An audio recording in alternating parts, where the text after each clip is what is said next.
আসসালামু আলাইকুম রহমতুল্লাহ। এগুলো হলো কেমিক্যালের বালতি। আপনাদের যদি কাহর লাগে বা কোনো দোকানে নিয়ে যদি বিক্রি করতে চান, তাহলে সেই ক্ষেত্রে আপনারা নিয়ে পাইকারিও বিক্রি করতে পারবেন, খুচরাও বিক্রি করতে পারবেন। পাইকারি নিলে পরে আপনাদের ৮০-৮৫ টাকা পিস পাইকারিতে আপনার রেট পড়বো। তে আপনি একটা বালতি ১৫০ টাকা, ১৪০ টাকা, ১৩০ টাকা বিক্রি করতে পারবেন। এই বালতিগুলো আপনার সাধারণত একটু পরিষ্কার করলে ধুলে পরেই আপনাদের পরিষ্কার হয়ে যাবে। সার্ফ এক্সেল দিয়ে ধুলে পরে এই বালতিগুলো পরিষ্কার হয়ে যাবে। তো এই বালতিগুলো আপনারা নিতে পারবেন আপনার ৮০-৮৫ টাকা পিস, অর্থাৎ ৮,০০০ ৮,৫০০ টাকা সহ। সেই ক্ষেত্রে আপনারা যদি এই বালতিগুলো নিয়ে ৫০ পিস নিয়েও যদি আপনারা বিক্রি করেন, অ্যাভেলেবেল ইউজ পরিমাণ আছে। এখানে এই পাশে ডোপ আছে প্লাস্টিকের, তো আপনি এগুলো নাও নিয়ে ব্যবহার করতে পারবেন।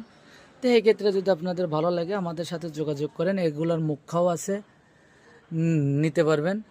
আসসালামু আলাইকুম রহমতুল্লাহ।